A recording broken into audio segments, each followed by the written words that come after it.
الحمد للہ وحدہ والصلاة والسلام علی من لا نبی بعدہ اما بعد فاعوذ باللہ من الشیطان الرجیم بسم اللہ الرحمن الرحیم انما يريد الله ليذهب عنكم الرجس اهل البيت ويطهركم تطهيرا عن زید بن ارقم رضی اللہ تعالی عنہ قال قال رسول اللہ صلی اللہ علیہ وسلم وابی سعید الخدری رضی اللہ تعالی عنہ قال قال رسول اللہ صلی اللہ علیہ وسلم الحسن والحسین سیدا شباب اہل الجنہ رواہ الامام الہمام الترمذی فی جامعہ صدق اللہ العظیم وبلغنا رسولہ النبی الامی الکریم ونحن على ذلك لمن الشاہدین والشاکرین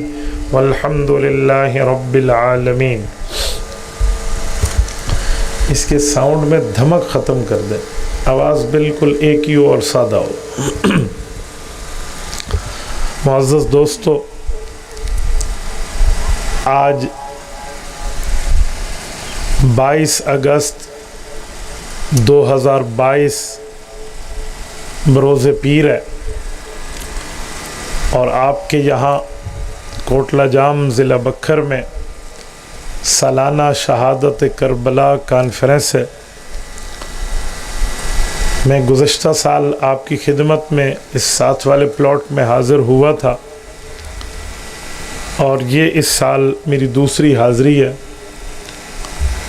میرے بعد علماء کرام کی ایک طویل لسٹ موجود ہے، وہ آپ حضرات کے سامنے شہادت کربلا کے حوالے سے تفصیلات فرمائیں گے، لیکن میں اپنی ذوق کو سامنے رکھتے ہوئے چند معروضات آپ کی خدمت میں پیش کر رہا ہوں، کیونکہ میرے ذمہ 2 عنوان ہیں۔ ایک شہادت میں حضرت حسین رضی اللہ تعالی عنہ کی سیرت پاک، اور دوسری علماء کا اسلامی سیاست میں کردار۔ تو میں ان دونوں عنوان پر آپ کی خدمت میں معروضات پیش کر رہا ہوں۔ سب سے پہلی اور بنیادی بات کہ حضرت حسین رضی اللہ تعالی عنہ رسول اللہ صلی اللہ علیہ وسلم کی باغ نبوت کے وہ مہکتے پھول ہیں، جنہوں نے آنکھ کھولی تو حضرت زہرا کے گھر میں کھولی ہے، جو کائنات میں خواتین جنت کی سردار ہیں،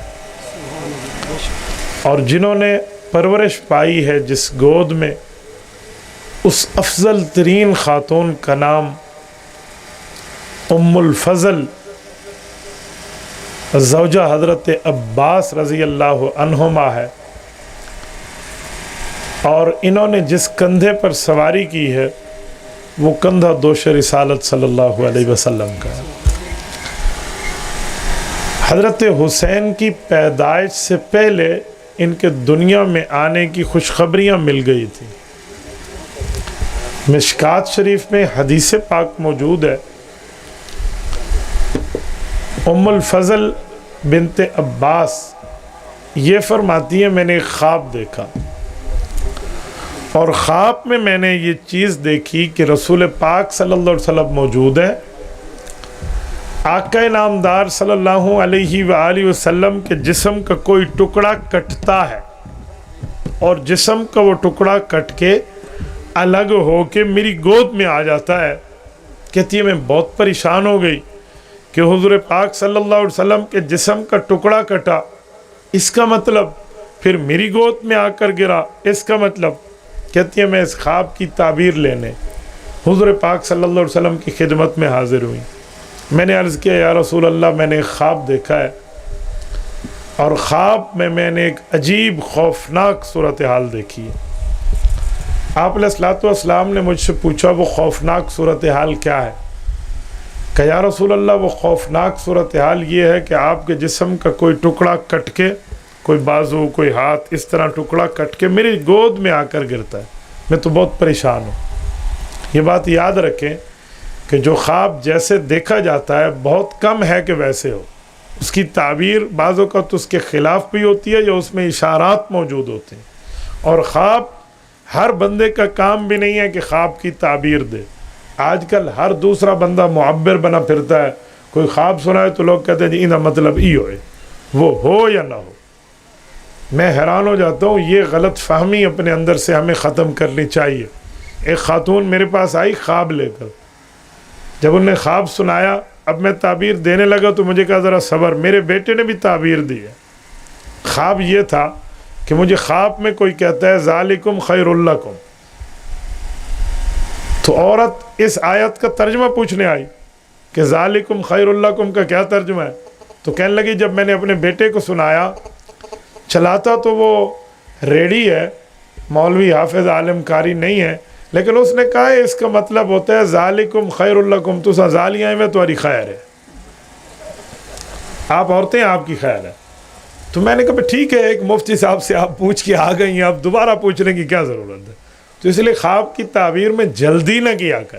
خواب کی تعبیر بندہ سمجھے، اس کے پاس جا کر جو آدمی خواب کی تعبیر بتانے کا اہل ہو. امام جعفر الصادق رحمہ اللہ یہ خواب کی تعبیر کے امام گزرے ہیں. خوابوں کی تعبیر بتاتے تھے. جیسے امام ابن سیرین رحمہ اللہ کا نام آتا ہے نا، تو ان کا بھی نام آتا ہے. یہ بیٹھے تھے، ان کے پاس ایک شخص آیا، اس نے کہا میں نے خواب دیکھا ہے. بندہ بڑا دیندار تھا. کہا جی کیا خواب دیکھا؟ کہ میں نے خواب دیکھا میری چارپائی کے نیچے آگ لگی ہوئی ہے. اور انہوں نے کہا کہ مجھے اس کی تعبیر چاہیے. تو امام جعفر الصادق رحمہ اللہ نے تعبیر دی کہ یہ جو خواب ہے نا، اس خواب میں تیرے لیے بہت بڑی خوشخبری ہے. تو اپنے کمرے کی جگہ کو کھود، اس کے نیچے خزانہ نکلے گا. انہوں نے کھودا تو خزانہ نکلا. کچھ عرصے بعد ایک اور بندہ آیا خواب دیکھ کر. اس نے کہا حضرت میری بھی چارپائی کے نیچے آگ لگی ہوئی. انہوں نے کہا جا اپنے کمرے سے سامان نکال لے، تیری چھت گر جائے گی. انہوں نے سامان نکالا، چھت گر گئی. شاگرد اس پورے عرصے میں دونوں موجود تھے اس واقعات میں. تو دونوں واقعات کو اٹھا کر شاگردوں نے کہا استاد جی خواب دونوں نے ایک جیسا دیکھا ہے، بس کوئی 5-6 ماہ کا درمیان میں فرق ہے. ایک بندے کو خزانہ مل رہا ہے، ایک کی چھت گر رہی ہے، ایک کا فائدہ ہو رہا ہے، ایک کا نقصان ہو رہا ہے. آپ کیسی تعبیر فرما رہے ہیں؟ تو انہوں نے فرمایا خواب میں موسم کا بڑا دخل ہوتا ہے. جب ہم تعبیر دیتے ہیں موسم دیکھتے ہیں. وہ سردیوں کا موسم تھا، نیچے آگ رکھنا فائدہ مند ہے. یہ گرمیوں کا موسم ہے، آگ سیکنا نقصان ہے. اس کی چھت گری ہے، اسے خزانہ ملا. فرق آ گیا. اب ہر بندے کو کیا پتا کہ خواب کی تعبیر کا معاملہ ہے کیا. تو حضرت ام الفضل بنت عباس جو ہیں، زوجہ عباس جو ہیں، یہ عبداللہ بن عباس کی اماں ہے. یہ بھی خواب حضور پاک کے پاس لائے کہ رسول اللہ میں نے خواب دیکھا ہے، تعبیر آپ دے. تو حضور اقدس صلی اللہ علیہ وسلم نے جو تعبیر دی ہے نا، وہ تعبیر یہ آپ علیہ السلام نے فرمایا یہ کوئی خوفناک صورتحال نہیں ہے. میرے جسم کا ایک ٹکڑا کٹا تیری گود میں آیا، یہ تو بہت اچھا خواب ہے. تو ان کی پریشانی قدر کم ہوئی کہ یا رسول اللہ اچھا کیسا، تھوڑا ارشاد فرما دے. حضور پاک علیہ السلام نے فرمایا رب فاطمہ کو بیٹا دے گا اور تو اس کی تربیت کرے گی. اور وہی ہوا. حضرت اماں فاطمہ رضی اللہ تعالیٰ عنہ کے گھر حضرت حسین پیدا ہوئے، اور حضرت ام الفضل زوجہ عباس رضی اللہ عنہما نے ان کی تربیت فرمائی. تو آپ اندازہ لگائیں حضرت حسین کے آمد کی سے پہلے حضرت حسین کے آنے کی خوشخبریاں موجود. اور میرے دوستوں میں ایک بات مزید بھی کہتا ہوں، اس حدیث پاک سے ایک نقطہ اور بھی سمجھ آتا ہے. وہ نقطہ یہ ہے کہ رسول اللہ صلی اللہ علیہ وسلم کے 3 بیٹے اور 4 بیٹیاں ہیں. رسول اللہ کے تینوں صاحبزادے چھوٹی عمر میں دنیا کے اندر وفات پا گئے. رسول اللہ صلی اللہ علیہ وسلم کی 4 صاحبزادیاں یہ زندہ رہیں، ان کی شادیاں ہوئیں، ان کی اولادیں ہوئیں. ان میں 3 کی اولاد ہے. حضرت رقیہ کی اولاد نہیں تھی، لیکن حضرت فاطمہ کا لقب جو زہرا ہے وہ اس حدیث پاک سے مشتق ہے، کیونکہ زہرا پھول کو کہتے ہیں، اور پھول کی خوشبوئیں بکھرا کرتی ہیں، چھپا نہیں کرتی. اشارہ یہ تھا کہ آپ کے بیٹوں کو اٹھا لیا، لیکن رسول اللہ کی نسل حضور کی بیٹی سے چلے گی. اس لیے فرمایا میری جسم کا ایک ٹکڑا کٹ کر تیری گود میں آئے گا. یہ حضور پاک آپ کے اور ہمارے نبی کی خصوصیت ہے کہ کہ رسول اللہ صلی اللہ علیہ وآلہ وسلم کی نسل حضور کی بیٹی سے چلی ہے۔ دنیا کی نسل بیٹوں سے چلتی ہے، پیغمبر کریم کی خصوصیت ہے حضور پاک کی نسل حضور پاک کی بیٹی سے چلی ہے۔ اور میرے دوستو، حضرت رسول اللہ صلی اللہ علیہ وآلہ وسلم کی نسل یعنی حضور کے جسم کا ٹکڑا کٹ کے آیا ہے، ورنہ یہ بات تو پوتوں کے لیے عام طور پہ کہا جاتی ہے، نواسوں کے لیے تو نہیں کہتے، کہتے ہیں نواسے تو کہیں اور شادی ہوئی تو بچی کا واسطہ آیا، حالانکہ یوں نہیں ہے۔ اماں فاطمہ الزہرا رسول اللہ کی چوتھی اور چہیتی بیٹی ہیں، ان کی وجہ سے آپ کے اور ہمارے پاک پیغمبر کی نسل پوری دنیا میں پھیلی بھی ہے اور پھیلتی بھی رہے گی انشاءاللہ۔ اور میرے دوستو، یہاں پر ایک مسئلہ بھی ذہن میں رکھ لیں، اگر کسی شخص کے والد سید ہیں تو اولاد یقیناً سید ہے، لیکن مفتیان کرام نے باقاعدہ فتاویٰ میں لکھا ہے کہ اگر کسی شخص کا والد تو سید نہیں ہے لیکن والدہ صاحبہ سیدہ ہیں تو وہ بھی خود کو سید شمار کر سکتا ہے کہ حضور پاک کی نسل تو ایک عورت سے، ایک بیٹی سے ہی چلی ہے۔ اگر کسی کی ماں سیدہ ہے تو آپ اس کو یہ فضیلت دے سکتے ہیں۔ مثلا اس پر اگر میں واقعات کھولوں حضور پاک کی نسل چلنے کا تو آپ کو مزید ایک جملہ عرض کرتا ہوں۔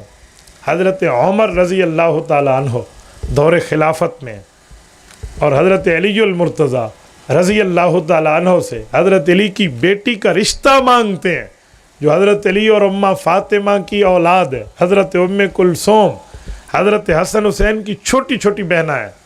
حضرت ام کلثوم کا رشتہ مانگا، اگرچہ عمر میں ایک فرق تھا۔ حضرت علی المرتضیٰ رضی اللہ تعالیٰ نے اس رشتے کی وجہ پوچھی تو حضرت عمر فرمانے لگے، علی حدیث پاک آپ نے بھی سنی ہے اور ہم نے بھی سنی ہے۔ حضور پاک علیہ السلام نے ارشاد فرمایا، قیامت میں سب رشتے ٹوٹ جائیں گے لیکن سادات کا رشتہ قائم رہے گا، باقی رہے گا، بحال رہے گا۔ میں چاہتا ہوں حضور پاک علیہ السلام کو ایک رشتہ میں نے دیا تھا، حضرت رسول اللہ کو اپنی بیٹی حضرت حفصہ دی، اب حضور پاک کے خاندان سے ایک رشتہ لے لوں تاکہ قیامت میں ہمارا نبوت سے رشتہ مضبوط سے مضبوط ترین رہے۔ حضرت علی المرتضیٰ نے اپنی بیٹی حضرت ام کلثوم حضرت عمر کو دی ہے۔ اب حضرت عمر رضی اللہ عنہ کی بیویاں تو باقی بھی ہیں، لیکن جو اس بیوی کی اولاد ہے جس کا نام زید بن عمر بن خطاب ہے، یہ زید اس کی ماں سیدہ ہے، والد بنو عدی ہے، تو یہ زید بھی خود کو سید کہہ سکتا ہے اگرچہ حضرت عمر رضی اللہ عنہ کی اولاد ہے۔ کیوں؟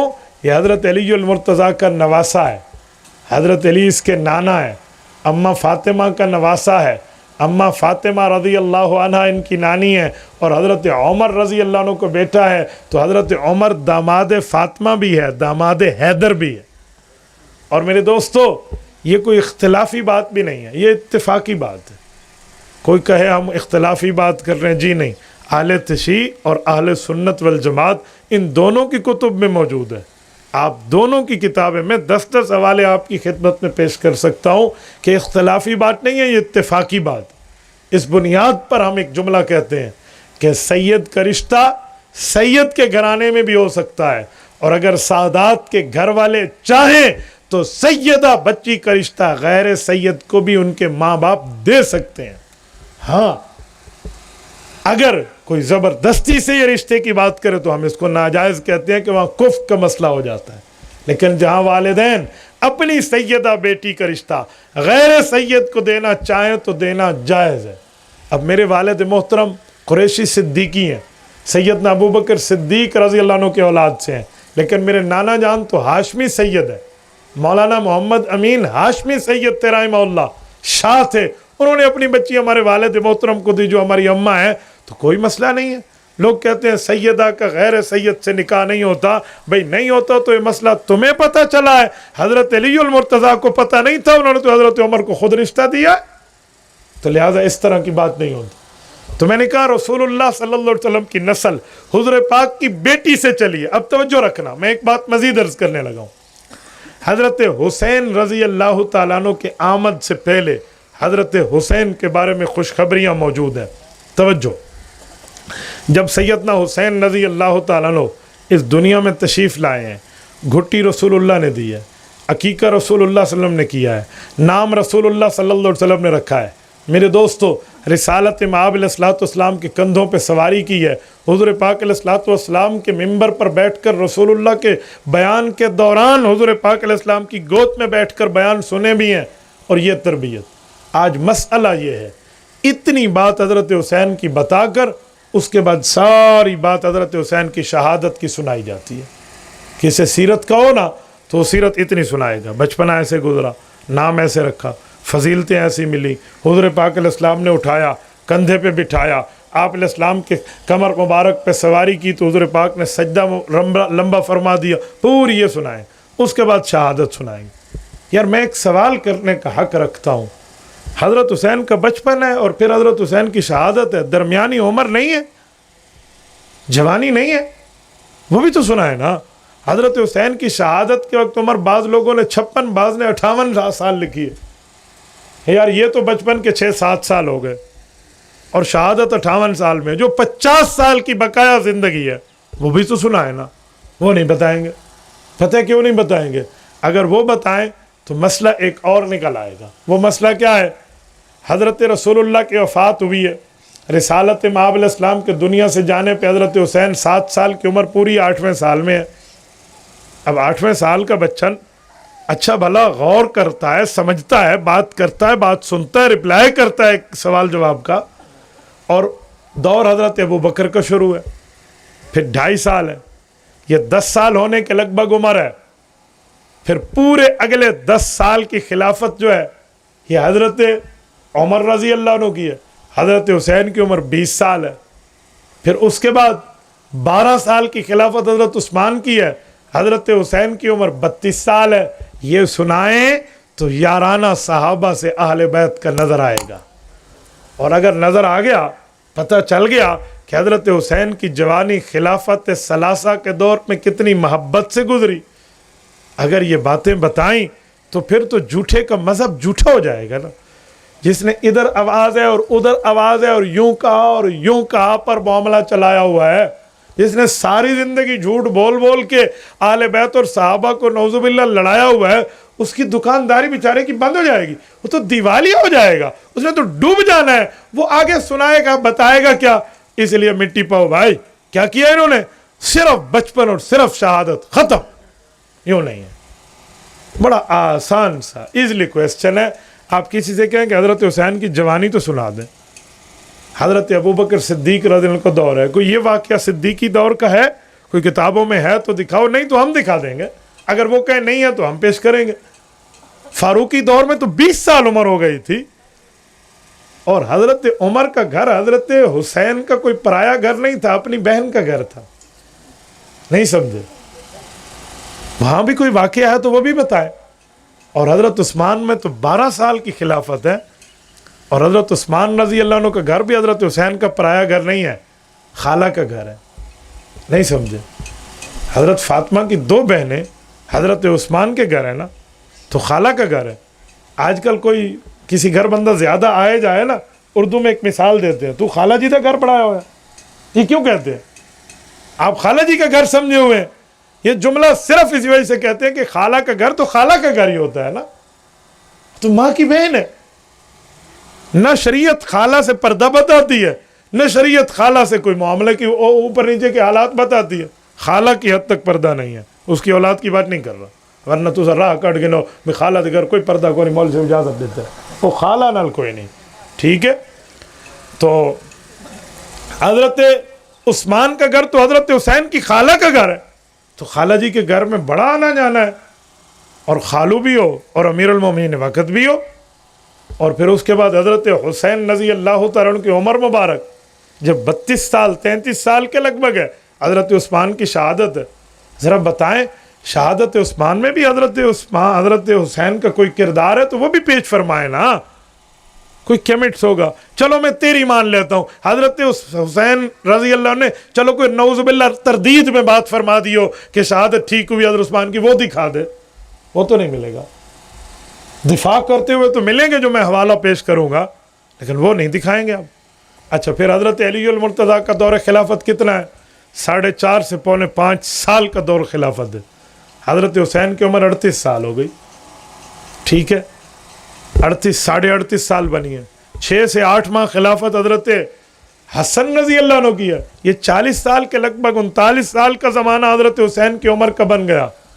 اور پھر حضرت حسن رضی اللہ عنہ نے جب حضرت معاویہ سے صلح کی ہے اور حضرت معاویہ رضی اللہ تعالیٰ عنہ کا زمانہ جا کر سن 60 ہجری پہ ختم ہوتا ہے، حضرت علی المرتضیٰ کی شہادت سن 40 میں ہے، 41 کے آخر میں حضرت حسن حضرت معاویہ کے ہاتھ میں ہاتھ دے کر بیعت کر کے صلح کرتے ہیں، تو 41 سے 60 19 سال حضرت حسین کا حضرت معاویہ سے محبت بھرا زمانہ گزرا ہے.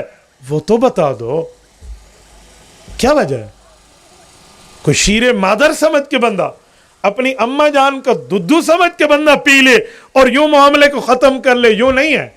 مورخین کی آنکھیں اندھی نہیں ہیں، حوالہ جات موجود ہیں، لیکن یہ سنایا بتایا سمجھایا اعلان کیوں نہیں کرایا جاتا اس کا؟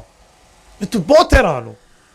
میں نے جب بھی کسی حسینی نام لیوا سے حضرت حسین کو سننا چاہا بھی تو یا بچپن سنا ہے یا شہادت سنی ہے. یہ جو درمیانی عمر ہے اس عمر کا بھی تو واقعات ہونے چاہیے. جی اس عمر کے واقعات نہیں ہیں. کیوں نہیں ہیں؟ ہیں، سب کچھ ہے بھائی، لیکن شرط یہ ہے کہ بتایا سنایا سمجھایا تو جائے نا، لیکن یوں نہیں ہے. اب توجہ رکھنا، میں بتانے لگا ہوں. حضرت رسول اللہ تک تو میں آپ کو کچھ احادیث کوٹ کر چکا ہوں. جب رسول اللہ صلی اللہ علیہ وسلم دنیا سے تشریف لے گئے، حضرت ابو بکر رضی اللہ تعالیٰ عنہ کی عمر ہے، عمر خلافت شروع ہے. حضرت حسین رضی اللہ تعالیٰ عنہ سے پیار کتنا تھا، گلی میں حضرت حسین اور حضرت حسن آ رہے ہیں تو حضرت ابو بکر صدیق انہیں اٹھا لیتے اور حضرت علی المرتضیٰ کو فرماتے، علی یاد رکھنا الشبیہ بالنبی، یہ جو تمہارے بیٹے ہیں نا یہ رسول اللہ سے بڑی مشابہت رکھتے ہیں. یہ پیار اور محبت کے واقعات آپ کہاں دکھائیں گے؟ چلو بچپنا تھا. حضرت صدیق اکبر دنیا سے چلے گئے، حضرت عمر کا دور ہے، حضرت عمر رضی اللہ عنہ کے دور میں واقعات کی لائن ہے، خدا کی قسم حیران ہو جاتا ہے بندہ. آپ سیرت حسنین کریمین اٹھائیے، مولانا محمد نافع رحمۃ اللہ علیہ کی. میں سنیو تم سے بھی گلہ کروں گا، ہمارے سنی اپنے مطالعے میں سن ہو چکے ہیں. یہ شے مولوی نے سے ٹھیک ہے ٹھیک ہے ٹھیک ہے ٹھیک ہے نا، آپ بھی تو کچھ پڑھنا سیکھیں نا. ایک چھوٹی سی کتاب ہے، کوئی 250-300 صفحے کی ہے، اردو میں ہے، کم از کم یہی خرید لیں. اس میں واقعہ کربلا بھی مل جائے گا، حضرت حسین کے بچپن سے شہادت تک کی تفصیلی واقعات آپ کو مل جائیں. اردو اٹھا لیں، آپ چھوڑیں بڑی کتابیں عربی کتابیں اور تاریخ اور فلاں فلاں کی اٹھانے کو، یہ لے لیں، یہ نہیں ملے گا. نہیں اب سنیں، توجہ رکھنا. حضرت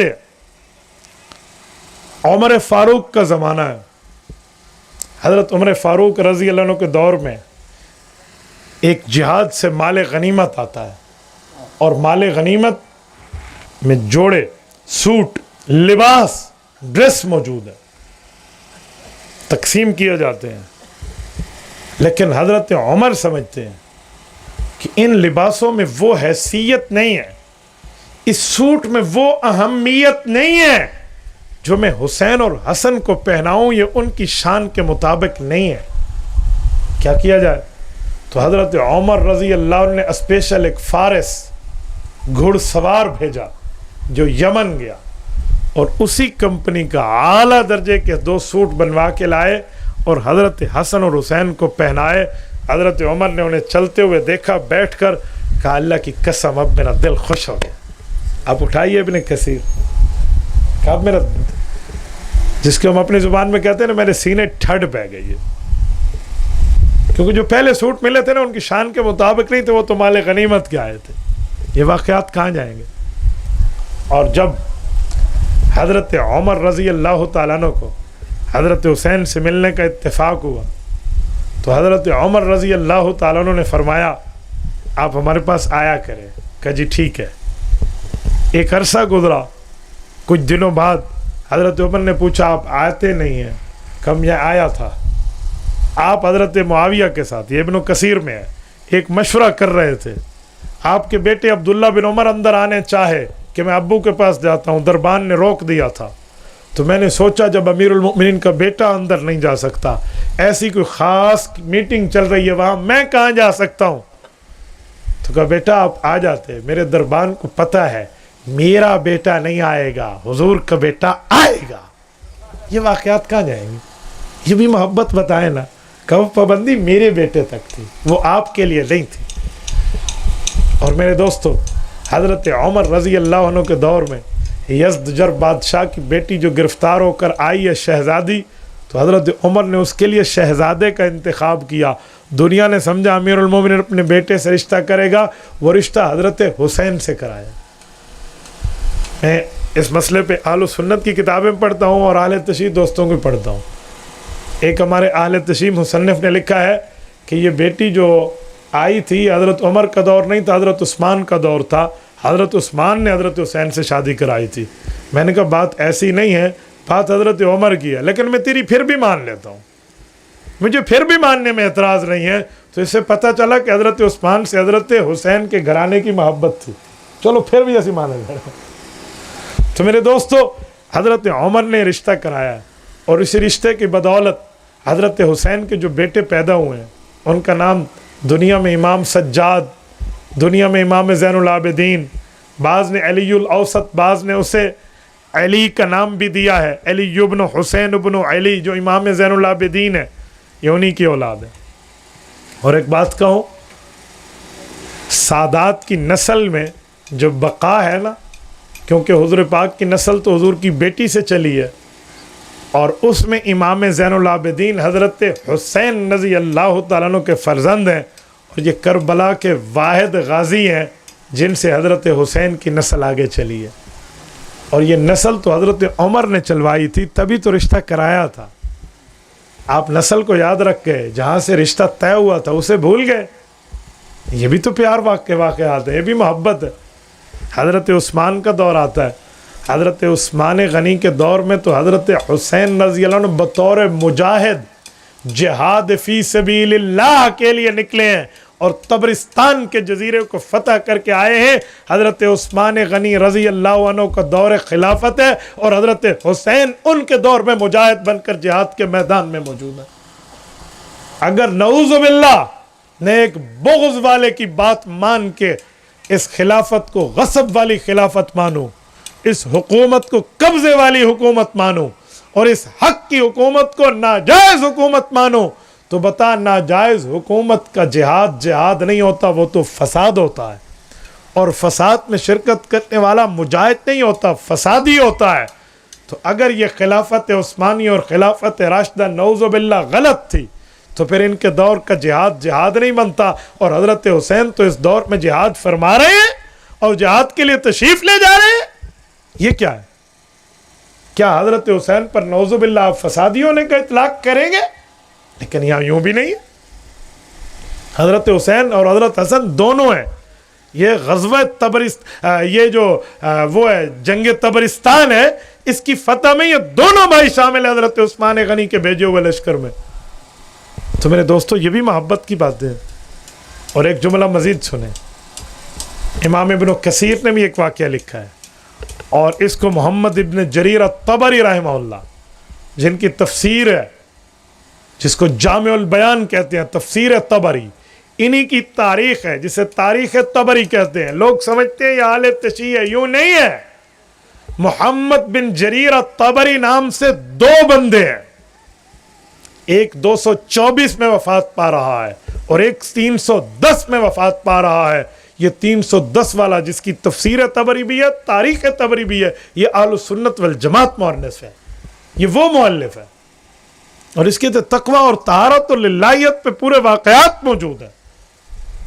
اسی لیے تاریخ طبری محمد ابو جعفر محمد بن جریر الطبری المتوفى 310 ہجری خالصتاً اہل سنت والجماعت ہے، لیکن لوگوں کو شبہ ہو جاتا ہے طبری کی روایت ہے تو ہم مانتے نہیں، وہ طبری کوئی اور ہے، اس کا نام محمد بن جریر الرستم طبری تھا، اور رستم طبری فارسی تھا جو اہل تشیع مذہب رکھتا تھا۔ یہ محمد بن جریر الطبری المتوفى 310 ہجری عربی ہے، یہ اہل سنت والجماعت مذہب رکھتا ہے۔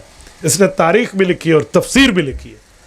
کچھ لوگوں سے غلط فہمی میں نے یہ بھی سنا ہے کہ تاریخ والا جو ہے یہ اہل تشیع اور تفسیر لکھنے والا اہل سنت ہے. یوں نہیں ہے, اسی نے تاریخ بھی لکھی اور اسی نے تفسیر بھی لکھی ہے جو 310 ہجری میں فوت ہوا ہے, اور یہ عربی ہے, وہ ابن رستم ہے, وہ جو ہے نا کیا کہتے ہیں اہل تشیع, اور وہ فارسی ہے. فرق ہے. ان دونوں نے واقعات لکھے, امام ابن کثیر نے بھی اور امام طبری رحمہ اللہ نے بھی, کہ حضرت عثمان کا دور ہے. حضرت عثمان اور حضرت حسین نے طے کیا کہ ہم عمرے کے لیے اکٹھے جائیں گے. کہا جی عمرے کا سفر شروع ہے. ایک جگہ راستے میں حضرت حسین بیمار ہو جاتے, بخار شدید ہو گیا. حضرت عثمان رک گئے, تیمارداری شروع ہے, سارے ساتھی رکے ہوئے ہیں.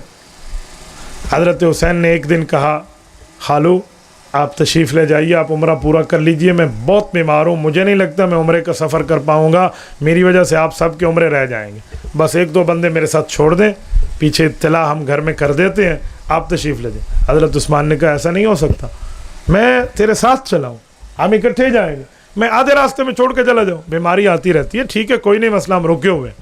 کچھ دن گزرے, پھر حضرت حسین نے, حضرت عثمان نہیں مان رہے, باوجود امیر المومنین تھے. تیسری مرتبہ تو حضرت حسین نے اپنی نسبت کا واسطہ دے کر اصرار ہی کر لیا کہ آپ میری نسبت نہیں جانتے, میری محبت تو سمجھیں, آپ جائیے, میں نہیں جا پاؤں گا, مجھے سخت تکلیف ہے, میرے گھر والے آ جائیں گے, بس آپ نے اطلاع کر دی ہے, آپ چلے جائیں. جب نسبت محمد صلی اللہ علیہ وسلم کا واسطہ دیا, حضرت عثمان کہتے ہیں میرے پاس کوئی چارہ نہ رہا, ہم حضرت حسین نظر کے لیے ساتھی چھوڑ کے جو ان کی تیمارداری میں رہیں, حضرت علی تک اطلاع کر کے ہم چلے گئے. جب عمرہ کر کے واپس آئے, حضرت علی المرتضیٰ بھی آ چکے ہیں, حضرت حسین بھی وہیں آرام فرما ہے, اور بیماری کا عالم ہے, اب تندرست ہوتے جا رہے ہیں. تو کہتے ہیں میں جب حضرت علی سے ملا, حضرت علی المرتضیٰ نے اپنے بیٹے کی صحت یابی کی خوشخبری سنائی اور کہا اب ہم اکٹھے واپس چلیں گے. تو کہتے ہیں میں نے حضرت علی المرتضیٰ کے ہاتھ تھامے اور میں نے کہا علی یہ بیٹا تیرا ہے تو بھتیجا میرا بھی تو ہے نا, میں نہیں جاتا تھا عمرے پر, ان سے پوچھیں, انہوں نے مجھے اپنی نسبت کے واسطے دے کر اصرار کیا ہے, میرے پاس انکار کی گنجائش نہیں تھی. تو حضرت حسین نے کہا ابا جان جی ہاں میں نے ہی ایسے کیا ہے. تو حضرت علی فرمان لگے ہمیں تو گلہ پہلے بھی آپ پہ نہیں تھا, آپ نے مزید ایک اپنی اچھائی کی دلیل ارشاد فرما دی. یہ محبت کے واقعات کیوں نہیں سنائے جاتے؟ یہ حضرت حسین کا عمرہ ہے, یہ عمرے کا سفر ہے, اسے بھی تو بتایا جائے, یہ بھی تو تاریخ کے انمٹ نقوش میں موجود ہے, یہ بھی تو سیرت حسین رضی اللہ تعالیٰ عنہ کا ایک حصہ ہے. یار حج اور عمرے کا سفر بندے کے یادگار سفر ہوتے ہیں, محبوبانہ اداؤں کا سفر ہوتا ہے, یہ کیوں نہیں بتایا جاتا؟ لیکن یہ بتائیں تو حضرت عثمان اور حضرت حسین کا مضبوطی والا محبت والا تعلق ظاہر ہوگا, اور اگر تعلق ظاہر ہو گیا تو جھوٹے مذہب نے تو پھونک میں اڑ جانا ہے, تو اس لیے نہیں بتایا جائے گا. سنیں, حضرت عثمان غنی رضی اللہ تعالیٰ عنہ کے دور میں حضرت حسین کی آمد و رفت حضرت عثمان غنی کے گھر میں بہت زیادہ ہے. اس حد تک ہے کہ حضرت علی المرتضیٰ رضی اللہ تعالیٰ عنہ نے انہیں حضرت عثمان غنی کا پہرے دار مقرر کیا تھا شہادت کے وقت. یہ مذاق نہیں ہے. یہ جو لوگ کہتے ہیں نا کہ حضرت حسین رضی اللہ پہ پانی بند ہوا ہے کربلا میں, اس واقعے کو مان لینا تو اس سے بھی ایک بات ثابت ہوتی کہ جو 3 دن پانی بند ہوا ہے, حضرت عثمان غنی تو کئی دن پیاسے رہے تھے. حضرت حسین نے یہاں سے سبق پڑھا تھا, میدان کربلا میں سنایا تھا. اور میرے دوستو, حضرت حسین رضی اللہ تعالیٰ عنہ حضرت عثمان غنی کے ساتھ محبت میں, پھر حضرت علی کا دور ہے, حضرت علی المرتضیٰ کے ساتھ حضرت حسین رضی اللہ تعالیٰ عنہ کی بات میرے خیال میں اتنی زیادہ سنانے کی ضرورت نہیں ہے. تو ایک گھر ہے, ایک باپ اور بیٹا ہے, اس باپ بیٹے میں محبتیں, پیار, تعلق, یگانگت, ایصال نہیں ہے تو باقی کہاں ہوگا؟ جب حضرت امام حسن کا دور آتا ہے تو حضرت حسین رضی اللہ تعالیٰ عنہ امام حسن کے شانہ بشانہ ہے. اور امام حسن نے جب حضرت معاویہ سے صلح کی ہے, ہماری کتابوں میں بھی ہے اور ہمارے اہل تشیع دوستوں کی کتابوں میں بھی ہے. کشف الغمہ فی معرفت الائمہ میں علامہ اربلی جلد 2 میں اس واقعے کو جگہ دیتے ہیں. میری نہیں ماننی تو اپنی کتاب مان لے. وہ کہتے ہیں جب حضرت امام حسن گئے حضرت معاویہ کے پاس تو 3 بندے بطور سربراہ بڑے بڑے گئے تھے. نمبر 1 امام حسن, نمبر 2 امام حسین, نمبر 3 حضرت قیس بن سعد بن عبادہ رضی اللہ عنہم. یہ قیس کون ہے جانے والے؟ وہ کہتے ہیں قیس حضرت امام حسن امام حسین کے بچپن کے دوست ہیں. یہ گسرے کی چساد ہے نا پلیتھن دی جا رہی ہے, بچپن کے دوست ہیں کون؟ یہ صحابی رسول حضرت سعد بن عبادہ رضی اللہ تعالیٰ عنہ کے بیٹے ہیں قیس. یہ تینوں گئے ہیں اور حضرت حسن نے حضرت معاویہ سے صلح کی شرائط پر دستخط کر کے صلح کر لی ہے اور حکومت ان کے حوالے کر دی. جب حضرت امام حسن نے اتنا بڑا کارنامہ کیا تو امام سلیمان بن الاشعث امام ابو داود سجستانی رحمہ اللہ سنن نبی داود کی جلد 2 میں روایت لائے ہیں. یہ سیاستہ کی حدیث پڑھ رہا ہوں. فرمایا جو آخر الزمان اللہ تعالیٰ ایک شخص کو بھیجیں گے جو امت کی اصلاح کرے گا, جس کا نام محمد ہوگا, لقب اس کا مہدی ہوگا. یہ امام مہدی جو آئیں گے آخر زمانہ میں جو پیدا ہوں گے, انہو من ولد الحسن, حضرت علی المرتضی رضی اللہ فرماتے ہیں وہ امام حسن کی اولاد سے ہوں گے. کئی وجوہات ہو سکتی ہیں لیکن ایک وجہ امت کے سامنے ظاہر ہے کہ امت کے متحد کرنے کے لیے امام حسن نے مکمل خلافت حضرت معاویہ پر قربان کر دی تھی. تو رب کریم ان کی نسل کو وہ فضیلت دیں گے کہ ان کی فضیلت میں امام مہدی آئیں گے جو پوری دنیا کے اسلامی حکمران بنیں گے. حل جزاء الاحسان الا الاحسان, یہ نیکی کی تھی تو اس نیکی کا بدلہ نیکی سے ملے گا. حضرت حسن رضی اللہ جب صلح فرمائی تو میں علامہ اربلی کا حوالہ پیش کر رہا تھا. امام حسن نے بیعت کی, امام حسین نے بیعت کی.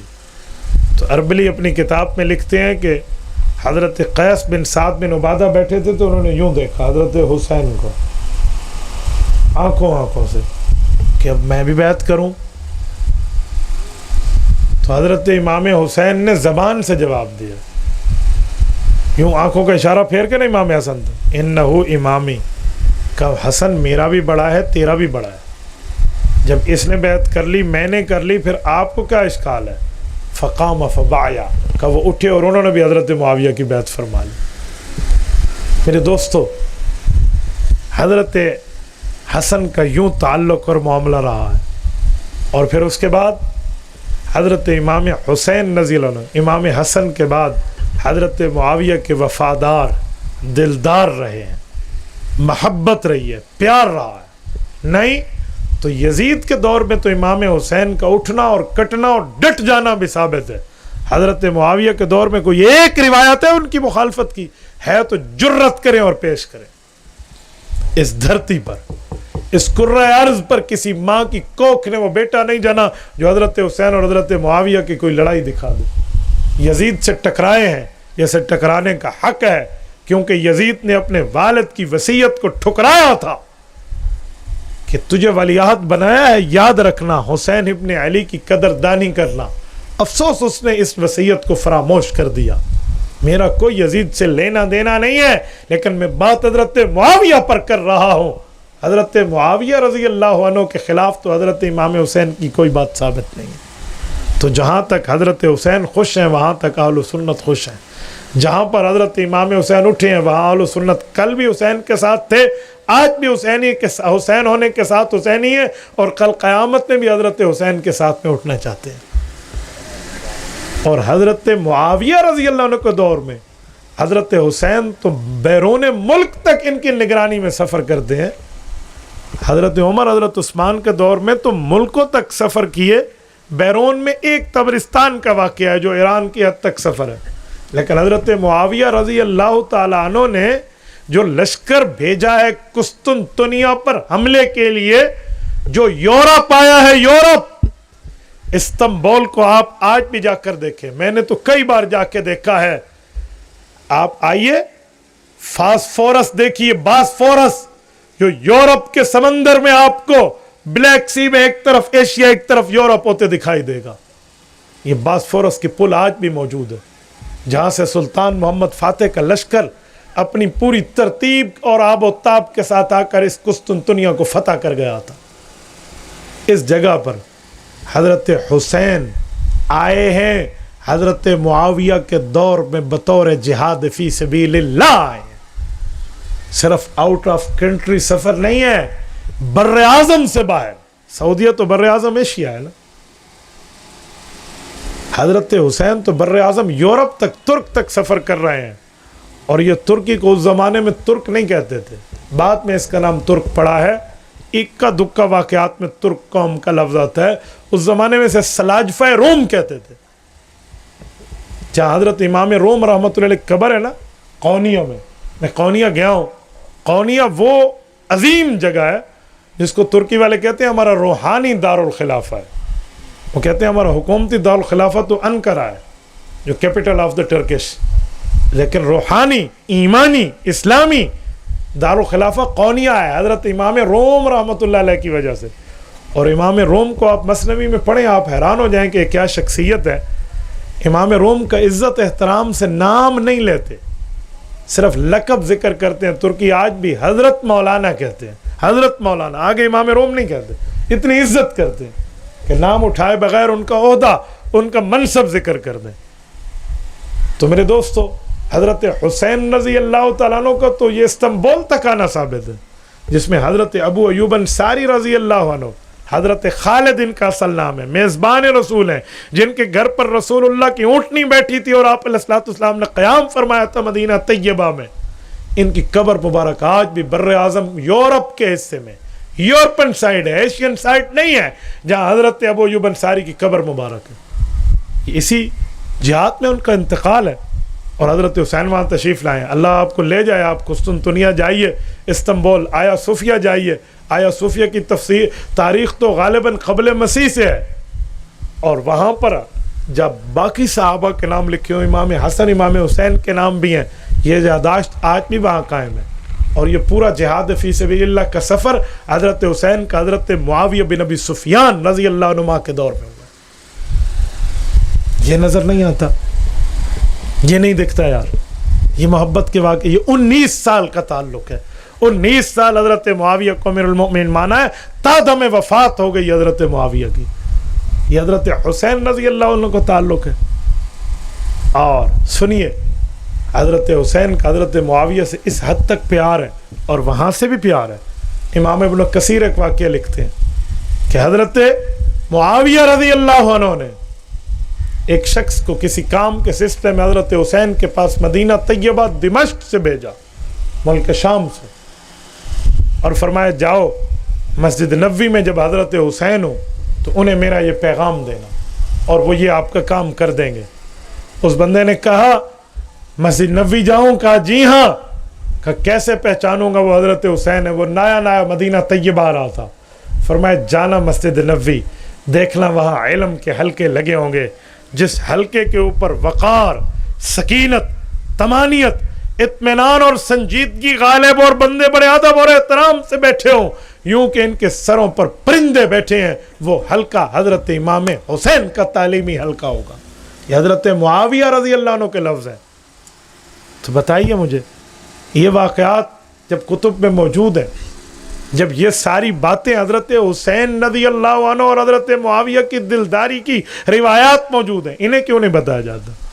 یہ بات ذکر کی جائے تو حضرت حسین حضرت معاویہ کا پیار نظر آئے گا نا، نفرتیں تو نظر نہیں آئیں گی، لیکن اگر پیار بتا دیا جائے تو جس کی روٹی نفرت پہ چلتی ہے، جس کا مذہب بھی جھوٹ پہ چلتا ہے، جس نے بات میں ملمہ سازی سے کی ہے، اس کا مذہب تو اڑ جائے گا نا ہوا میں۔ جب مذہب ہی اڑ گیا تو پیچھے بچا کیا؟ تو بھائی ایسے مذہب کو مذہب رکھنے کا فائدہ جو ایک چٹکی پہ اڑ جائے۔ مذہب تو وہ ہوتا ہے جو بندے کے سکون زیست کا سامان ہوتے ہیں۔ وہ کہتے ہیں ملک و مذہب سکون زیست کا سامان ہے، ملک میری جان، مذہب میرا ایمان ہے، ملک پر کر دوں فدا اپنی ساری زندگی، لیکن مذہب پر ہمارا ملک بھی قربان ہے۔ مذہب تو یوں رکھا جاتا ہے۔ اس مذہب میں بھی دو نمبری، اللہ کو نہیں جواب دینا۔ میں رات چکوال سے آ رہا تھا، مجھ سے رات ایک دوست نے سوال کیا حضرت حسین کے بارے میں، ہم گاڑی میں تھے۔ میں نے کہا سنیں، ہم حضرت حسین کے ساتھ تو ہیں کہ وہ اہل حق ہیں، کئی وجہ ہیں حضرت حسین کے ساتھ دینے کی، لیکن ایک وجہ اور بھی ہے کہ کل قیامت میں ہم نے سامنا رسول اللہ کا کرنا ہے۔ اگر ہم خود کو حضرت حسین کے مخالفین میں، یزیدیوں میں اپنا نام شمار کرا دیں، کس منہ سے رسول اللہ کا سامنا کرو گے؟ یہ جرت ہم میں نہیں ہے۔ یہ بات ہم میں نہیں ہے. ایک نہیں 1000 بار موت آتی آ جائے, لیکن رسول اللہ کا سامنا حضرت حسین کے قاتلین میں اپنا کرا کر بندہ کرے.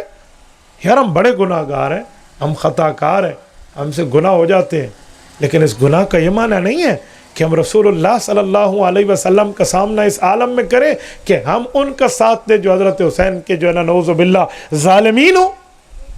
یہ ہم سے نہیں ہو سکتا. تو میرے دوستو, یہ حضرت حسین رضی اللہ تعالیٰ عنہ کے 50 سال کی زندگی کا خلاصہ میں نے آپ کے سامنے رکھا ہے. یہ باتیں تو کوئی نہیں بتاتا. اور آج میں حیران ہوں, انٹرنیٹ پر ایسے ایسے بکواسیات صحابہ اور اہل بیت پر موجود ہیں, انسان حیران ہو جاتا ہے. میں نے ایک نام نہاد انجینئر کی بات سنی. ایک دوست نے واٹس ایپ میں کہا استاد جی دیکھیں, میری عادت نہیں ہے میں ایسوں کو سن کے اپنا وقت ضائع کروں. اس نے ساتھ تحریر بھی لکھ کے بھیجی. اس میں لکھا ہوا تھا کہ حضرت حسین کے قاتل تو صحابہ کی اولادیں ہیں, اور دراصل آدمی صحابہ پر اپنا بغض بتانا چاہتا ہے. میں نے انہیں کہا کہ یہ تصویر کا ایک رخ ہے. میں سمجھتا ہوں کہ شمر کے والد حضرت ذوالجوشن رضی اللہ عنہ صحابی ہیں, لیکن حضرت ذوالجوشن تو دنیا سے رخصت ہو گئے تھے. انہیں کیا پتا بیٹے نے یہ مردار کام کرنا ہے. آپ اس بنیاد پہ ان کے والد کو اس جرم میں شریک سمجھ رہے ہو. عمر بن سعد میں ان کے والد حضرت سعد بن ابی وقاص رضی اللہ عنہ ہے, لیکن وہ دنیا سے رخصت ہو چکے ہیں. انہیں نہیں پتا کہ میرے بیٹے نے یہ غلط کام کرنا ہے, اور تو نے ان کے والدین پر اعتراض کیا. ہوئے ظالم, تو پھر یہ کیا کہے گا جب سیلاب آیا تھا قوم نوح پر, تو نوح علیہ السلام کا بیٹا بھی تو بے ایمان تھا. خود قرآن کریم نے کہا یا نوح انہو لیس من اہلک انہو عمل غیر صالح. اے نوح علیہ السلام, آپ وقت کے نبی ضرور ہیں, آپ اللہ کے برگزیدہ ضرور ہیں, آپ اللہ کی طرف سے انبیاء کی لسٹ میں موجود ہیں, لیکن آپ کا بیٹا آپ کا تابعدار نہیں ہے, تو وہ آپ کی اہل نہیں ہے. نبی کا بیٹا, نبی کا, ولی کا نہیں کہہ رہا, نبی کا بیٹا, سن آف دا پروفٹ, پیغمبر کا بیٹا, اور پیغمبری گھر میں پلنے والا, اگر وہ غلط کام کرے شریعت یوں اٹھا کر اسے مکھی کی طرح باہر پھینک دے. اور ان چند قاتلین بے ایمانین جو قتل حسین میں شامل ہیں, لعنت ہے اس کے اس کردار پہ. آپ اس کی بات کو اٹھا کے رسول اللہ کے صحابہ پہ لگا رہے ہو, جو پیغمبر کے صحابہ نے اللہ کے قرآن سے جنت کی سرٹیفکیٹیں لی ہے. اور ظالم اگر یہ بات ہے تو پھر سینہ کھول, اب میری باری ہے, میں جواب دینے لگا ہوں. حضرت حسین کے قاتلین میں صرف یہ نہیں ہے, حضرت حسین کے قاتلین میں کوفہ کے وہ لوگ ہیں جنہوں نے خط لکھے تھے, حسین آئیے ہمارے اوپر حکمرانی کیجئے, ہمیں سمجھائیے, دین بتائیے. ہم آپ کے والد علی المرتضیٰ کے نام لیوا, ہم آپ کے بھائی حسن ابن علی کے نام لیوا, ہم آپ کی خدمت کرنا چاہتے ہیں. یہ طبقہ جو حضرت حسین کو بلا رہا تھا, یہ شیعان علی کہتا تھا خود کو, شیعان حسن کہتا تھا خود کو کہ ہم حضرت علی کے حبدار ہیں, حضرت حسن کے حبدار ہیں. تمہیں وہ نظر آیا, یہ نظر نہیں آیا کہ حضرت علی کے نام لیوا, جھوٹے نام لیوا نے حضرت حسین کا قتل کیا. تمہیں وہ دکھتا ہے, یہ نہیں دکھتا. اگر تصویر کو دیکھنا ہے تو دونوں رخ دیکھیں, ایک رخ دیکھ کر بات نہیں سنی جائے گی. یہ جو شیس ابن ربیع کون ہے؟ یہ جو خط لکھنے والا بیٹھا ہے, جن کے اوپر اعتماد کر کے حضرت حسین نے اپنے بہنوئی اور اپنے چچا کے بیٹے حضرت مسلم ابن عقیل کو بھیجا تھا. ساری بہنوئی نہیں, داماد. اب مسلم ابن عقیل اپنے چچا زاد بھائی کو بھیجا ہے, انہوں نے اس کو بھی شہید کروایا, ٹکے کا ساتھ نہیں دیا, اس کی اولادیں تک شہید کروائیں, اور حضرت حسین رضی اللہ عنہ کے یہ قاتل بنے. انہوں نے حضرت حسین کی اولادوں کو, بچوں تک کو شہید کر دیا. یہ نہیں بتاتے کہ ولی المرتضیٰ کے دم بھرنے والے تھے. بتائیں نا, صرف بکواس پیغمبر کے صحابہ پر کرنی آتی ہے, صرف زبان درازی یہاں آتی ہے, تو یہ بھی تو بتایا جائے. لیکن بغض ہے نا, وہ رستہ بدل بدل کے کہیں سے بھی نکل رہا ہے ان کا. میرے دوستو, میں اسی بنیاد پہ کہتا ہوں, جو ظالم یوں چڑھ کے بات کرے تو جواب میرے پاس بھی ہے. سن, حضرت حسین کی عمر 58 سال ہے, 57 سال ہمارے پاس رہے, مکہ میں, مدینہ میں, قبرستان میں, قسطنطنیہ میں, حضرت ابوبکر کے ساتھ, حضرت عمر کے ساتھ, حضرت عثمان کے ساتھ, حضرت علی کے ساتھ, امام حسن کے ساتھ, حضرت معاویہ کے ساتھ. کوئی ایک کانٹا چباؤ حضرت حسین کے پاؤں میں تم دکھا دو, تیرا ابا بھی نہیں دکھا سکتا یہ روایت. 57 سال ہمارے پاس رہے. اور جب کوفہ گئے ہیں ان لوگوں کے دعوت پہ جو کہتے ہیں ہم علی علی کرنے والے ہیں, حسن حسن کرنے والے, آؤ ہم حسین حسین کریں گے, تو تم نے انہیں بچوں سمیت شہید کروا دیا ہے. ظالموں کہتے پھر بھی پیغمبر کے صحابہ کو. کیسی جرت ہے, کیسی بات ہے یار, انصاف کا خون کرنے کے مترادف ہے. کچھ تو بندہ حیا کرے. یہ کوفہ تو اس وقت میں حضرت علی المرتضیٰ کے نام لیواؤں کا مشہور تھا نا, جو جھوٹا نام لے رہے تھے. میں انہیں محب اہل بیت نہیں سمجھتا, میں انہیں مبغض اہل بیت کہتا ہوں. لیکن نام تو حضرت علی کا لے رہے تھے نا, نام تو امام حسن کا لے رہے تھے نا. تو تمہارے پاس ان نام لیواؤں کے پاس حضرت حسین آئے تو ہم نے بچوں سمیت مروا دیا. اور 57 سال ان لوگوں نے رکھا ہے جو حضرت حسین, صحابہ اور اہل بیت سب کی محبت کے قائل ہیں. انہوں نے تو پاؤں میں کانٹا بھی نہیں چبھنے دیا. انصاف کی بات کرو تو پوری کرو. ظالموں, اللہ کو بھی تم نے جواب دینا ہے, ایسے نہیں کرو. اور سنیں, اگر یہی بات ہے تو میں ایک بات مزید کہتا ہوں. یہ ابن زیاد کون تھا؟ یہ زیاد کا بیٹا ہے, نام عبید اللہ ہے, باپ کا نام زیاد ہے. اور زیاد کو گورنر تو حضرت علی نے لگایا تھا. بصرہ کا گورنر حضرت علی نے عبید اللہ بن زیاد کے ابا زیاد کو لگایا تھا. تو نعوذ باللہ, ہمیں تو حضرت علی سے بغض نہیں ہے کہ ہم یوں کہیں کہ علی کے گورنر کے بیٹے نے حضرت حسین کو شہید کر دیا. تو ظالم کہہ رہا ہے کہ صحابہ کے اولادوں نے شہید کر دیا. ہم تو حضرت علی سے محبت رکھتے ہیں, ہم سمجھتے ہیں بیٹے کی غلطی باپ پہ نہیں جاتی. لیکن ظالم, تو نے بھی مرنا ہے, موت تجھے بھی آنی ہے. آسن قبراں تے پوسن خبراں, پھر سب کچھ پتہ چل جائے گا. جھوٹ وہ بھی مظلوم ہے امت حضرت حسین اور اس کی ذات پر, یار کوئی گزارا کرے. سنیں, گناہ اور نیکی کا مقامات اور نسبت سے رتبہ بدل جاتا ہے. ایک نیکی ہے تم یہاں کرو, ایک نیکی ہے رمضان میں کرو, ایک نیکی ہے بیت اللہ میں کرو, روزہ رسول اللہ کے سائے میں کرو. نیکی کی حیثیت بدلے گی نہیں بدلے گی. اور ایک گناہ ہے تم یہاں کرو, اور نعوذ باللہ ایک گناہ بیت اللہ میں جا کر کرو, گناہ کی حیثیت نہیں بدلے گی. تو ایک عام بندے پہ جھوٹ بولنا ہے, عام شہید پہ جھوٹ بولنا ہے. ایک سید الشہداء کربلا, امام عالی مقام, نواسہ رسول, جگر گوشہ بطول ابن حیدر حضرت حسین رضی اللہ عنہ پہ الزام لگانا ہے. ظالموں, کیا جواب دو گے رسول اللہ کو؟ تو بات سچی کرنی چاہیے. تو میں نے چند معروضات آپ کے سامنے پیش کی ہیں. اللہ تعالیٰ آپ کو اور ہمیں صراط مستقیم عطا فرمائے. اس کے ساتھ جو میرے ذمہ دوسرا عنوان ہے کہ میں علماء کرام کی سیاست کے متعلق بھی چند باتیں کروں. میرے دوستوں, میں نے گزشتہ بار بھی اس پر چھوٹی سے ایک آپ کو چند باتیں سمجھائی تھیں, اس دفعہ بھی سمجھانے لگا ہوں. مسئلہ یہ ہے کہ ملک پاکستان میں سیاست سب کرتے ہیں, لیکن جب علماء سیاست کرے, جمعیت علماء اسلام سیاست کرے, مولانا مفتی محمود کا نام آئے, مولانا سمیع الحق کا نام آئے, مولانا فضل الرحمان کا نام آئے, یا اس طرح ہمارے سیاسی علماء اور زعماء کا نام آئے, تو لوگ کہتے ہیں مولوی اسلام آباد کی سیاست کرتا ہے. ان سے پوچھو جو تمہارے ہیں وہ امام کعبہ کی شپ لینے کے لیے کر رہے ہیں, وہ کیا کہتے ہیں, ہمیں امام کعبہ بنا دو. تو تم بھی وہی کر رہے ہو.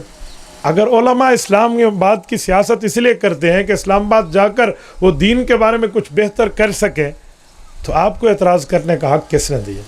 نمبر 2, پھر کہتے ہیں یہ بتائیں کہ مولوی نے اسلام نافذ آج تک کتنا کیا ہے؟ اسے کہیں یہ خلافت کا دور نہیں ہے، یہ پاکستان میں آئین کا دور ہے، یہ جمہوری معاملہ ہے. تم نے مولانا فضل الرحمان کو ووٹ کتنے دیے ہیں؟ جتنے ووٹ دیے ہیں نا تم نے، اتنا ہی اسلام وہ نافذ کر پائے گا. جتنی طاقت ہوگی اتنا ہی کرے گا. کراچی کے ایک بابا جی مجھے کہنے لگے اے مولوی کننا ہی کہ اسلام نافذ کیتا ہے. میں کہ چاچا جن نے ایک تسی ووٹ دیتے نا، اجی میں تے نہیں دیتے، میں تینوں پوچھن دے حق ہے، تجھے پوچھنے کا حق ہے. ان کا ووٹر سپورٹر، ان کا کارکن ان سے پوچھے. اور سن، جتنا بھی ہے نا اس نے اپنا دینی تشخص آج تک برقرار رکھا ہے. یہ جو ملک میں سود کے خلاف اپیلیں گئی ہیں ابھی کہ سود کو دوبارہ بحال کیا جائے، اس کے مقابلے میں اگر سودی نظام کے خاتمے کے لیے مفتی تقی عثمانی دامت برکاتہم کو لے کر وقت کے وزیر اعظم سے جو بات منوائی ہے تو وہ اسی مولوی فضل الرحمان نے منوائی. یہ تو کوئی نہیں بتاتا، یہ تو کوئی نہیں سنا رہا کہ سود پاکستان میں 75 سال سے ہمارے اوپر مسلط ہے. لیکن اس کے تسلط کو ہٹانے کے لیے کردار تو اس مولوی کا ہے. آپ نام نہیں لیں گے تو میرے دوستو کچھ تو گزارا کریں. بس مسئلہ یہ ہے کہ مولوی یہاں نہ آئے، مولوی اس میدان کو چھوڑ دے. کیوں؟ سیاست کسی کی ماں کو جہیز میں ملی ہے، یہ مولوی نہ آئے. بھائی سنیں، سیاست اسلام کی سیاست بنے گی تب جب مولوی آئے گا. اور ایک جملہ میں مزید سمجھاتا ہوں. لوگ بعض اوقات کہتے ہیں سیاسی بیان ہے، یہ وہ کہے جو سیاست کو جھوٹ سمجھتا ہے. ہم تو سیاست اسلام کو عین سچ سمجھتے ہیں. کیوں؟ سیاست کو چند لوگوں نے غلط کیا ہے جو جھوٹے ہیں، کذاب ہیں، دجال ہیں، جو غیر کے ایجنٹ بنے ہوئے ہیں، انہوں نے خراب کیا. ورنہ سیاست گندی چیز نہیں ہے. حدیث پاک میں ہے، صحیح بخاری جلد اول کتاب الانبیاء باب ذکر بنی اسرائیل، حضرت ابو ہریرہ رضی اللہ عنہ راوی ہیں. اللہ کے رسول نے فرمایا انبیاء کرام سیاست کیا کرتے تھے، میں نبیوں میں آخری نبی اور انبیاء کا آخری سیاستدان ہوں. یہ حضور کی حدیث ہے. کانت بنو اسرائیل تسوسهم الانبیاء کلما ہلک نبی خلفہ نبی وانہ لا نبی بعدی. سنیں تو صحابہ نے پوچھا یا رسول اللہ آپ کے بعد نبوت تو ختم ہے، سیاست اسلامیہ بھی ختم؟ فرمایا جی نہیں. فَسَيَكُونُ بَعْدِ خُلَفَاءَ فَيَكْثُرُونَ، میرے بعد سیاست اسلامیہ علماء سنبھالیں گے اور کئی آئیں گے علماء. یہ تو حضور نے سیاست حوالے علماء کے کیا. تو سا پھتوری تو گامے کو دے کے بیٹھے ہوئے ہوں، پھتوری تو گاما ہی آیا کھڑو تھے نا، مولوی کو تو ڈیونی کو نہیں. تمہارا یہ حال ہے بھائیو. یہ تو کام تھا علماء کا، لیکن اب عالم آئے تو کہتے تیرا کیڑا کام ہے. یہ وہی حال ہے کسی گھر میں چوری ہو نا، اور چور سارا مال چوری کر کے جا رہے ہوں اور ان سے سونے کی ایک انگوٹھی گرے اور گھر کے مالک کا بیٹا وہ اٹھانے لگے تو وہ کہے گا نا نا نا پرایا مال ہے، کوئی نہیں چاوڑا، کوئی نہیں چاوڑا، پرایا مال نہیں ہے، مت اٹھانا نہیں ہے، اپنا مال ہے. ان ظالموں سے جتنا کھینچو کھینچ لو، یہ تو چور ہیں گھر کے، تو چوری کرنے آئے ہوئے ہیں. تو بھائی آج بھی سیاست پہ ڈاکہ کسی وڈیرے نے مارا ہے، کسی جاگیردار نے مارا ہے، کسی بے دین نے مارا ہے. اس ڈاکے کو ختم علماء کریں گے. آپ الٹا مولوی کہتے ہیں تے نہیں آونا، ہاں اون نہیں آونا تو پچھو اٹا مٹی رہتے، پھر آنا کس نے ہے؟ آپ اس سے سوچو گے اسلام نافذ کرے گا جس کو خود کلمہ بھی سیدھا نہیں آتا، جس کو کل اللہ بھی نہیں آتا. اذان شروع ہو تو وہ کہ اذان بج رہا ہے، اعوذ باللہ پڑھے تو اعوذ باللہ من شیطان الرجیم پڑھے، اس کو اعوذ باللہ من الشیطان بھی نہ آئے، تو ان سے بندہ اسلام کی توقع رکھے گا. تو میرے دوستو اس لیے آپ حضرات سے کہتا ہوں، اگر اسلامی سیاست میں آپ کا موڈ ہے سپورٹ کرنا ہے تو علماء کو کریں. غیر عالم کو سپورٹ کر کے آپ نے اپنی ترتیبیں خراب کرنی ہیں، پھر اس ترتیبیں خراب ہوں گی اور اگر ملک میں خرابت پھیلے گی تو ذمہ دار وہ ہوں گے تو آپ بھی ہوں گے. اسی لیے میں ہر دور میں کہا کرتا ہوں کہ اگر وہ کوئی غیر اسلامی کام کریں گے تو جن نے ووٹ دیا ہے وہ سوچ کے انہیں ووٹ دیں. تو اس لیے آپ اپنے ووٹ اور سپورٹ کو علماء کے لیے رکھیں. اللہ آپ کو رم صراط مستقیم عطا فرمائے. اقول قولی ھذا واستغفر اللہ وآخر دعوانا ان الحمد للہ رب العالمین. حضرت مفتی صاحب کچھ لوگ غیر تبلیغی جماعت پر اعتراض کرتے ہیں کہ انہیں حدیث کا مفہوم کیوں کہتے ہیں، حدیث کے لفظ بیان.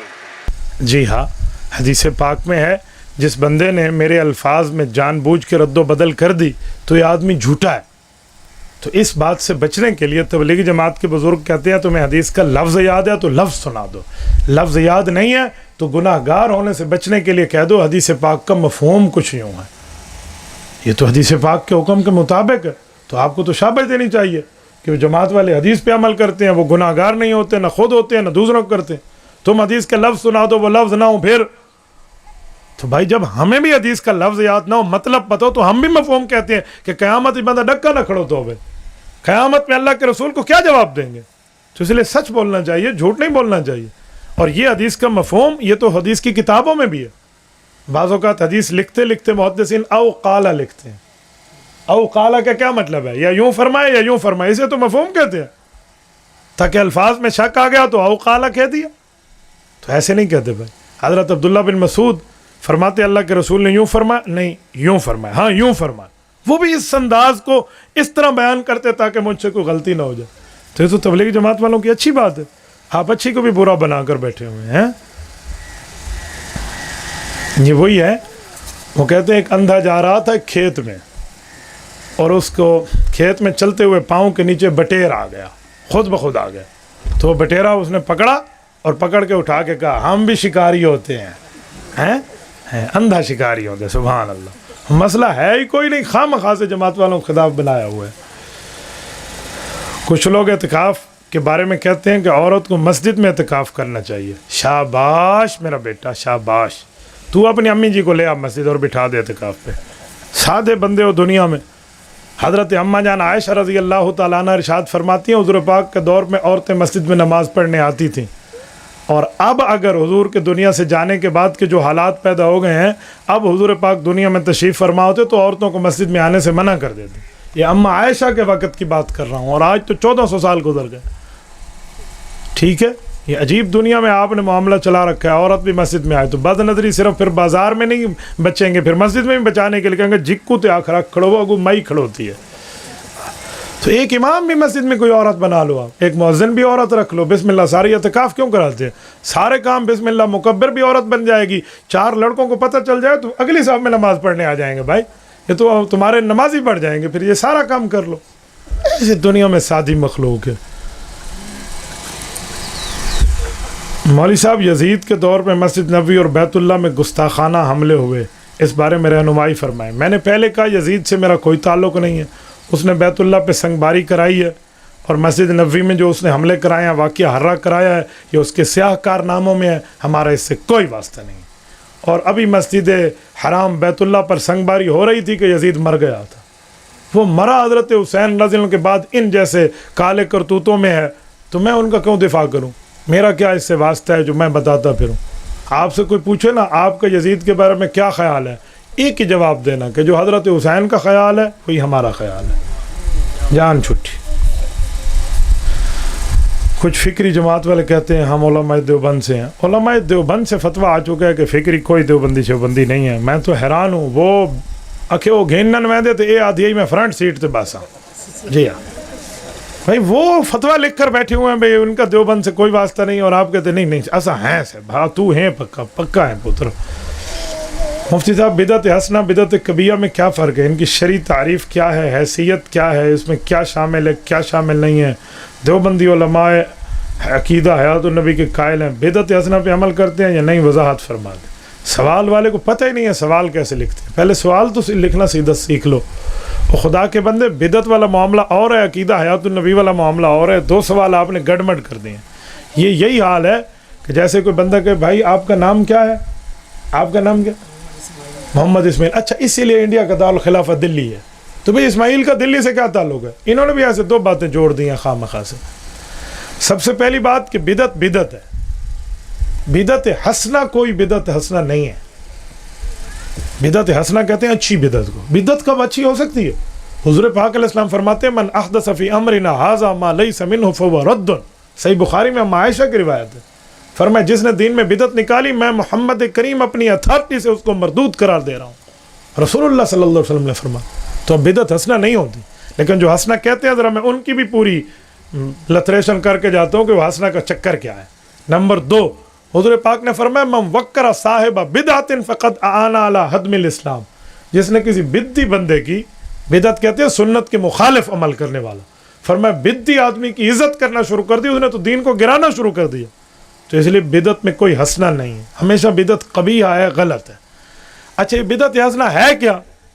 لوگ حضرت عمر رضی اللہ عنہ کو ایک واقعہ سناتے ہیں کہ حضرت عمر رضی اللہ تعالیٰ عنہ تراویح کے بارے میں فرمایا نعمت البدع, اچھی بدعت ہے تو بدعت حسنہ بنا. حالانکہ یوں نہیں ہے. محدث ابو شامہ رحمہ اللہ نے کتاب الباعث میں جو یہ روایت لکھی ہے تو پوری لکھی ہے, آپ کے پاس آدھی ہے جو آپ آدھی سنا رہے ہو.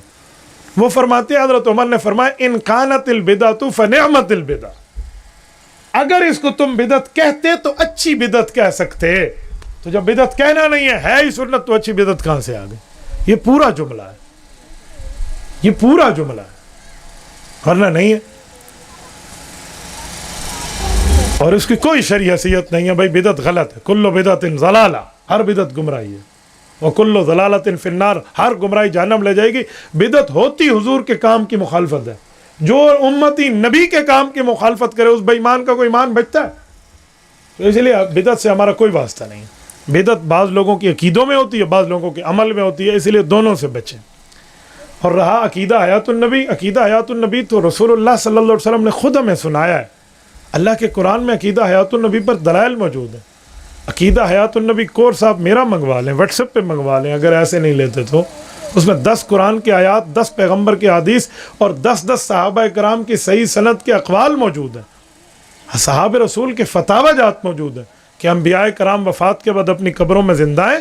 خصوصاً رسول اللہ صلی اللہ علیہ وسلم قبر مبارک میں ایک حیات حاصل ہے جس کی بنیاد پر رسول اللہ دور والا درود پاک فرشتوں کے ذریعے لیتے ہیں, قریب والا درود پاک حضور پاک خود سنتے ہیں. تو عقیدہ اور نظریہ. ولا تقولوا لمن يقتل کی آیات موجود ہیں, ولا تحسبن الذين قتلوا موجود ہے, ولو انهم اذ ظلموا انفسهم جاءوك فاستغفروا الله موجود ہے, ليغفر لهم موجود ہے. اس طرح ولا ان تنكحوا ازواجهم من بعد ابدا موجود ہے. وہ کتاب مرقوم کے تحت روایت موجود ہے. یہ پوری روایات احادیث کی پوری تفصیل ہے. فلا تكن في مرية من لقائه وجعلنا هدى لبني, یہ پوری آیات ہے. آپ اس میں اٹھائیں اور دیکھتے چلے جائیں. آپ کے سامنے جو کوئی جھوٹ بول گیا ہو کہ اس پر آیات نہیں ہیں تو آپ بھی خوش ہو جائیں آیات نہیں. اگر اس طرح جھوٹ مانے تو ہم مرزائیوں کی مان لیں. یہ تو خود کو مولوی کہہ کر جھوٹ بولتے ہیں نا آیات النبی پر, مرزائی تو خود کو نبی کہہ کر جھوٹ بولتے ہیں. جی کوڑ مننا تے مولوی تو نہیں, جھوٹے نبی تو مان لو. پھر ہم ان کو بھی غلط کہا ہے, انہیں بھی غلط کہا ہے. تو یہ تو اس طرح کی آیات ہیں, احادیث بھی ہیں. صحابہ کرام خود عقیدہ آیات النبی رکھتے ہیں اور بتاتے ہیں. حضرت انس رضی اللہ عنہ عقیدہ آیات النبی کے قائل بھی ہیں اور فائل بھی ہیں, خود سناتے ہیں. حدیث صحیح سند کے ساتھ موجود ہے, صحیح مسلم میں موجود ہے. مسلم شریف پڑھو تو سر پہ پگڑی باندھتا ہے, مولوی کو دستار فضیلت کہتے ہیں. مسلم نہ پڑھو تو سر پہ فضیلت ہی نہیں آتی, اسے مولوی کوئی نہیں کہتا. جلد نمبر 2 صفحہ 364, یہ قدیمی کتب خانہ کراچی کا چھپا ہے, ورقے کی بائیں سائڈ اٹھائیں, کتاب الفضائل باب فضائل موسیٰ میں حضرت انس رضی اللہ عنہ فرماتے ہیں اللہ کے رسول نے فرمایا میں نے خود اپنی آنکھوں سے حضرت موسیٰ کو ان کی قبر میں نماز پڑھتے دیکھا ہے. یہ حضور پاک نے دیکھا ہے. کوئی تیت میں نہیں ریٹھا جو ایسا آگو بھئی یار میں کو تو کوئی بھولے کا تھی گیا پتہ حضرت موسیٰ آئی یا لالا موسیٰ آئی. ابھی حضرت موسیٰ آئی یا لالا موسیٰ آئی تو میں کو تو نہیں پتہ. تو میں بھول سکتے ہیں, اللہ کے رسول صلی اللہ امام الانبیاء بھولے ہیں یار. حضور نے دیکھا ہے. کون سا راوی ضعیف کہو گے؟ دیکھنے والے تو حضور پاک علیہ السلام ہے اور بتانے والے بھی حضور ہیں. تو اس طرح کی کئی حدیث موجود ہیں, سیاست اس سے بری ہوئی ہے. تو عقیدہ حیات النبی وہ الگ معاملہ ہے, آپ کے بدعات کے رولے وہ الگ معاملہ ہے. یہ الگ الگ کو الگ الگ رکھا کریں. کچھ لوگ کہتے ہیں فلاں بکروی صاحب سے مناظرہ رکھا تھا وہ بھاگ گیا تھا. ہمارے مولانا اقبال صاحب موجود ہیں, یہ آپ کا چاہ لاکھا گواہ ہے, اس سے وہ مجھ سے بھاگ کے گیا ہے. یہ اللہ نواز امان نے مجھ سے مناظرہ اس کا طے کیا تھا, اور یہاں سے 1 نومبر سن 2012 میرے خیال میں 1 نومبر 2012 بچوں وہ اس کا حساب تو نے آج تک دیا نہیں ہے.